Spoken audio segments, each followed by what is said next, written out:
अगर इस तरह से क्वेश्चन पूछा जाता है कि किस राजवंश को जानने का स्रोत उनकी सिक्के और मुद्राएं हैं, तो वो है कुनिंद राजवंश।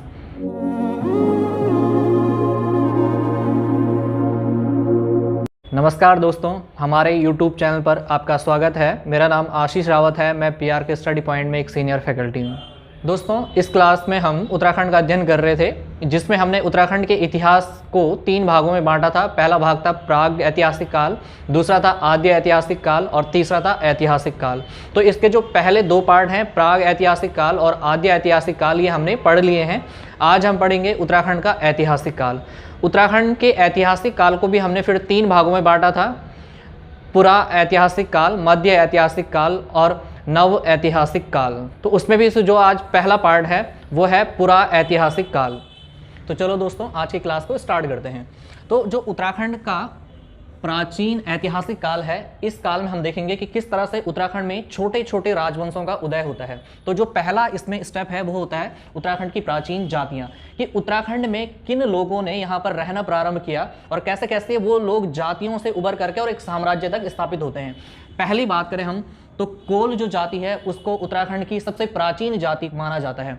इस कोल जाति की अगर हम स्रोत की बात करें तो इसके स्रोत का कोई पुख्ता प्रमाण नहीं मिला है कि ये जो कोल जाति है एक्चुअल में कहाँ से उत्तराखंड पर आई थी, बट इसे ही उत्तराखंड के सबसे प्राचीन जाति माना जाता है। उसके बाद बात करते हैं किरात। कोलों को किरातों ने हराया था और वहां से फिर यहाँ पर किरात जाति का उद्भव होता है। इन किरातों को आर्यों का ही वंशज माना जाता है। आर्यों का संबंध भारत से भी जोड़ा जाता है। आर्य ही भारत के प्राचीन निवासी माने जाते हैं और उन्हीं की एक जाति को हम किरात के रूप में देखते हैं। उसके अलावा यहाँ पर अन्य जातियां भी आई, जैसे खस जो कि राजपूत समाज से थे, उसके बाद नाग। इस तरह से उत्तराखंड में अन्य जातियां आती रही। उसके बाद बात करते हैं कि जो उत्तराखंड का प्रथम राजनैतिक वंश था वो कुनिंद वंश था। दोस्तों, कुनिंद वंश को हम 3 भागों में पढ़ते हैं। पहला भाग है 1500 ईसा पूर्व से 900 ईसा पूर्व, दूसरा है 900 ईसा पूर्व से 200 ईसा पूर्व और तीसरा है 200 ईसा पूर्व से और 300 ईस्वी तक का। इसका 3 भागों में से हम पढ़ते हैं। अब बात करते हैं पहले भाग। पहले भाग का संबंध रामायण, महाभारत, इन कालों से जोड़ा जाता है। एक मान्यता के अनुसार सुबाहु नामक एक राजा था जो श्रीनगर में रहता था और इसकी राजधानी भी श्रीनगर में ही थी। कहा जाता है कि इस राजा के द्वारा महाभारत में प्रतिभा किया गया था और ये राजा पांडवों की तरफ से युद्ध में लड़ा था। तो इस तरह से इसका जो पहला काल है वो हम सुबाहु के रूप में पढ़ते हैं। दोस्तों, अगर इसके दूसरे भाग की बात करें तो इसके वैसे कोई प्रमाण नहीं मिले हैं, पर जितने भी प्रमाण मिले हैं उसके आधार पर कहा जाता है कि इस वंश के जो भी राजा थे उनकी राजधानी कालकूट थी और इस कालकूट का संबंध वर्तमान का जो कालसी स्थान है इससे जोड़ा जाता है। ये वो टाइम पीरियड था जब भारत में मौर्य वंश का उदय हो चुका था और मौर्य वंश साम्राज्य विस्तार की नीति को अपनाते हुए उत्तर भारत की ओर भी बढ़ गए थे। तो इसीलिए हो सकता है कि इस टाइम पीरियड के किसी राजा का हमें नाम नहीं मिला है। हो सकता है कि ये वाला जो काल था, इस काल में जो कुनिंद शासक थे वो मौर्यों के अधीन रहे होंगे। उसके बाद इसके तीसरे कालखंड की बात करते हैं 200 ईसा पूर्व से 300 ईसा पूर्व। इसमें हम अगर इनकी राजधानी की बात करें तो इनकी राजधानी शत्रुघ्न नगर मानी गई है और इस शत्रुघ्न नगर का अभी तक ये पता नहीं चला एक्चुअल में कि ये किस स्थान पर है। वर्तमान में शत्रुघ्न नगर कहाँ पर पड़ता था, लेकिन मान्यता के अनुसार इनकी जो तीसरी राजधानी है वो शत्रुघ्न राजधानी है। तो इस तरह से हम इसे 3 भागों में पढ़ते हैं। उसके बाद बात करते हैं कि हम किस आधार पर इस कुनिंद राजवंश को पढ़ते हैं, मतलब इनका स्रोत क्या है। तो इनका स्रोत है इनकी मुद्रा या फिर इनके सिक्के। अगर इस तरह से क्वेश्चन पूछा जाता है कि किस राजवंश को जानने का स्रोत उनकी सिक्के और मुद्राएं हैं, तो वो है कुनिंद राजवंश। तो दोस्तों, जिस तरह से हमने देखा कि कुनिंद राजवंश को जानने का जो स्रोत है वो उनकी मुद्रा तथा सिक्का है, तो इनकी 3 प्रकार की मुद्राएं हमें मिली हैं। उनमें से है पहला है अमोघ भूति प्रकार की मुद्रा। तो ये जो 3 प्रकार की मुद्राएं हैं, ये अमोघ भूति प्रकार की जो मुद्रा है उनमें सबसे पुरानी मुद्रा है ये अमोघ भूति प्रकार की। अब अगर बात करें कि जो ये अमोघ भूति प्रकार की मुद्रा या सिक्का था ये किस धातु से बना हुआ था, तो ये इसमें 2 धातुएं मिक्स थी। पहला एक तो ये ताम्र धातु का, दूसरा रजत धातु का बना हुआ था। रजत का मतलब सिल्वर से है यहाँ पर। तो इस तरह से ये 2 धातु की ये सिक्के बने हुए थे। उसके बाद बात करते हैं कि इन सिक्कों पर कुछ लेख भी लिखे गए थे। तो इनकी एक देवी थी जिसका नाम था द्विहस्ता देवी। इस देवी का इन सिक्कों पर अंकन किया गया है। उसके अलावा द्विहस्ता देवी के बगल में एक मृग भी इन सिक्कों पर दर्शाया गया है। अब बात करें कि जो इसमें कुछ लेख लिखे गए हैं वो किस भाषा में हैं, तो वो ब्राह्मी भाषा में है। ब्राह्मी भाषा और खरोष्टी उनकी लिपि थी। इस तरह से अमोघ भूति प्रकार के सिक्कों को ये इसमें लिखा गया था। उसके बाद बात करते हैं अल्मोड़ा प्रकार की। तो जो ये अल्मोड़ा प्रकार के सिक्के थे, ये बेसिकली इनके नाम से ही पता चल रहा है कि अल्मोड़ा का जो स्थान है उसके आसपास से सिक्के मिले हैं। तो इनमें जो धातु थी वो ताम्र धातु थी। इन सिक्कों में ताम्र धातु का प्रयोग किया गया था। उसके अलावा अल्मोड़ा प्रकार के जो सिक्के थे उस सिक्कों में ये कुणिंद वंश के कुछ शासकों के नाम वर्णित हैं, जैसे शिवपालित, हरिदत्त और जो तीसरा शासक है वो है शिवदत्त। इस तरह से अल्मोड़ा प्रकार में कुल 3 राजाओं का वर्णन किया गया है। अब तीसरा प्रकार देखें वो है चत्रेश्वर प्रकार। तो चत्रेश्वर प्रकार को लेकर के इतिहासकारों में एक मतभेद है। काफ़ी इतिहासकारों के अनुसार जो चत्रेश्वर थे वो कुणिंद शासकों के कुल देवता थे जिन्हें कि शिव का रूप माना गया है। शिव के रूप में इन्हें पूजते थे। और जो दूसरी थ्योरी है उसके अनुसार जो ये चत्रेश्वर हैं ये इनके किसी शासक का नाम था। कुणिंद वंश में किसी शासक का नाम चत्रेश्वर था जिसने ये सिक्के निकाले थे। तो इस तरह से ये 3 सिक्के इसमें हम पढ़ते हैं। उसके अलावा एक क्वेश्चन इसमें से पूछा जा सकता है कि जो कुणिंद राजवंश था उसकी राजधानियों का क्या क्रम था। तो ये देखा है हमने, पहला है श्रीनगर, दूसरा है कालकूट और तीसरा है शत्रुघ्न नगर। दोस्तों जैसे हमने भी राजधानियों का क्रम देखा उसी तरह से क्वेश्चन पूछा जा सकता है कि किसी एक धातु का नाम दे दिया जाएगा, किसी एक सिक्के का नाम दे दिया जाएगा और पूछा जाएगा कि ये सिक्का किस धातु से बना है। तो देखें अमोघ भूति प्रकार का, तो ये हमने देखा है ताम्र और रजत, मतलब ताम्र का मतलब यहाँ पर कॉपर से है और रजत का मतलब यहाँ पर सिल्वर से है। दूसरा अगर हम अल्मोड़ा प्रकार देखें तो इसमें केवल एक ही धातु का प्रयोग किया गया है, वो है कॉपर। तीसरा अगर चत्रेश्वर प्रकार देखें तो इसमें भी ताम्र अर्थात कॉपर धातु का प्रयोग किया गया है। दोस्तों इस वंश की हम बात करें तो हम पहले भी बात कर चुके हैं, इसको जानने का स्रोत केवल इनकी मुद्राएं हैं, उसी आधार पर हम इस वंश को पढ़ते हैं। उसके अलावा बुक्स में जल्दी से इस वंश का कोई डाटा मिलता भी नहीं है, केवल मुद्राएं हैं जिसके आधार पर इसे पढ़ा जाता है। तो इससे मैक्सिमम इतने पार्ट से ही क्वेश्चन बन सकते हैं क्योंकि इसके बारे में जो डाटा है वो कहीं पर मिला ही नहीं है। तो दोस्तों अभी हमने कुणिंद वंश देखा था। कुणिंद वंश के बाद जो अगली सत्ता यहाँ पर आती है वो होती है कुषाणों की। कुषाण एक विदेशी आक्रमणकारी थे जो कहा जाता है कि चीन से भारत में आए थे और चीन से जब ये भारत में आए उसके बाद धीरे धीरे इन्होंने साम्राज्य विस्तार की नीति को अपनाया और भारत के विभिन्न क्षेत्रों पर आक्रमण करके उसे अपने अधीन कर लिया। अगर हम उत्तराखंड वाले एरिया की बात करें तो उत्तराखंड वाले एरिया में चीन के जो या कुषाण के जो शासक है कनिष्क प्रथम के परिवार ने उत्तराखंड पर आक्रमण किया और यहाँ पर विजय प्राप्त की, जिसके बाद उत्तराखंड में उनकी सत्ता स्थापित हो जाती है। अब अगर बात करें कि इन कुषाण शासकों को जानने का स्रोत क्या है तो इनके भी कुछ सिक्के मिले हैं या कुछ मुद्राएं मिली हैं जिनके आधार पर हम पढ़ते हैं, जो कि मुख्यतः वीरभद्र जो कि ऋषिकेश में पड़ता है। मोरध्वज की बात करें तो ये कोटद्वार में पड़ता है और गौविषाण की बात करें तो ये काशीपुर में पड़ता है।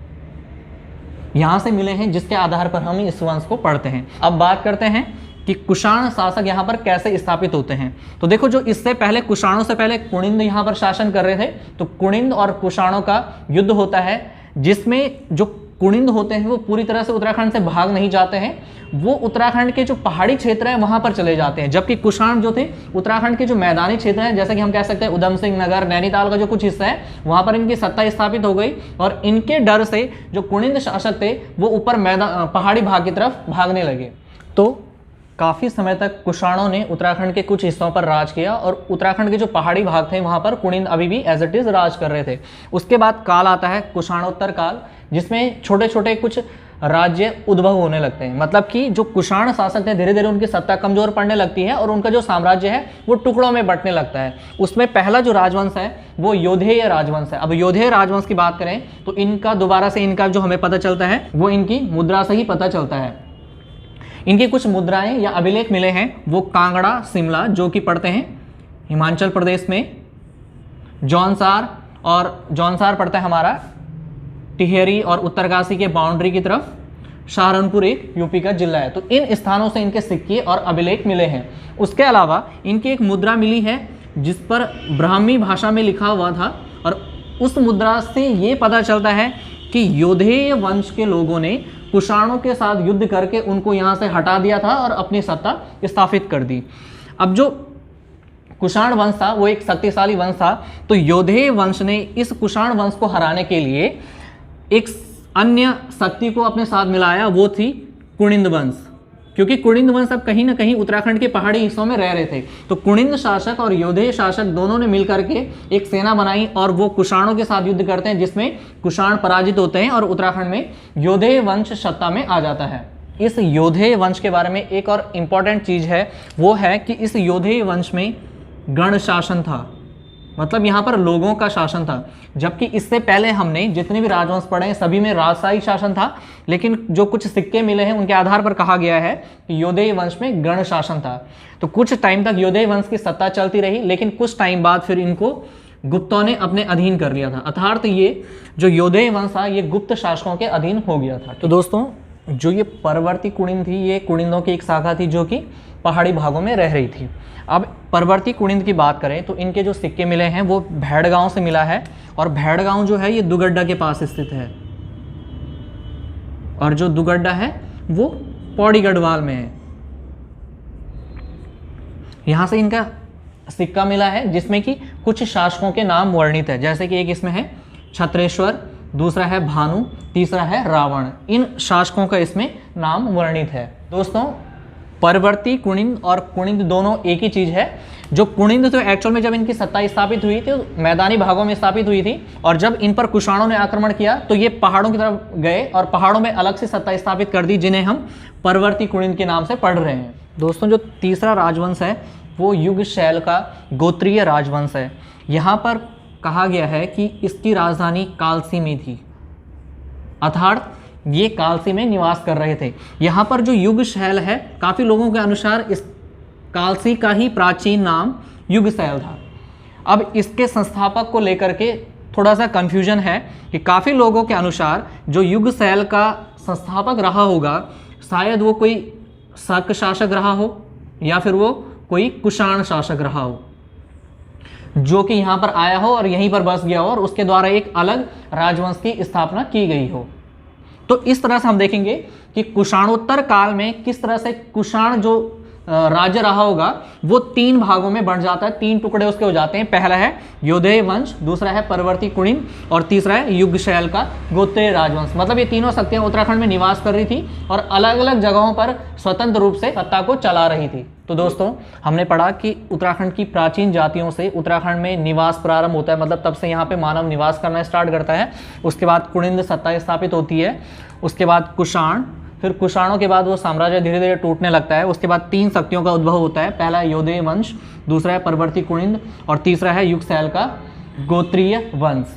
उसके बाद गुप्त काल आता है, मतलब कि ये वो दौर था जब भारतवर्ष में गुप्त काल अपने चरम पर थे। वो अपने साम्राज्य विस्तार की नीति को अपना रहे थे और धीरे धीरे उन्होंने उत्तराखंड की ओर अग्रसर हुए, यहाँ पर आक्रमण किया।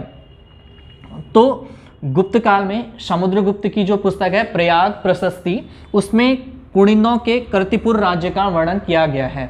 कहा गया है कि जो यमुना नदी है, यमुना नदी के पश्चिमी छोर पर एक राज्य था जिसे कर्तिपुर राज्य नाम दिया गया, और इसके सीमा की बात करें तो इसकी सीमा उत्तर प्रदेश के रोहिलखंड तथा अन्य जिलाओं से लगती थी। उसके बाद इस कर्तिपुर राज्य के अगर हम देखें कि किसके द्वारा इसकी स्थापना की गई, तो कहा गया है कि ये जो कुणिंद राजवंश था इन्हीं में से किसी एक व्यक्ति के द्वारा एक अलग साम्राज्य को बसाया गया और जिसका नाम कर्तिपुर रखा गया। उसके बाद बात करते हैं इसकी राजधानी को लेकर के, तो इसकी राजधानी कार्तिकेयपुर में थी और बाण भट्ट की हर्षचरित पुस्तक में कहा गया है कि कर्तिपुर साम्राज्य में एक व्यक्ति था जिसका नाम सकपति और खसपति था। इस व्यक्ति का चंद्रगुप्त द्वितीय जो गुप्त शासक हुए हैं उनके बड़े भाई थे रामगुप्त। तो ये खसपति और सकपति एक ही व्यक्ति था।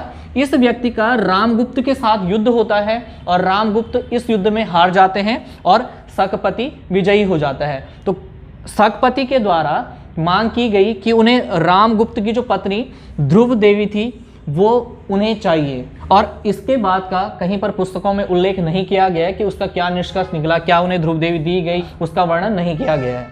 तो दोस्तों, जैसे हमने पढ़ा था कि कुषाण वंश के बाद साम्राज्य टूटने लगता है, कुषाणोत्तर काल आता है, वैसे यहाँ पर जो गुप्त काल था, गुप्त काल के बाद गुप्तोत्तर काल आता है, जिसमें हम देखते हैं कि यादव वंश आता है, नाग वंश आता है।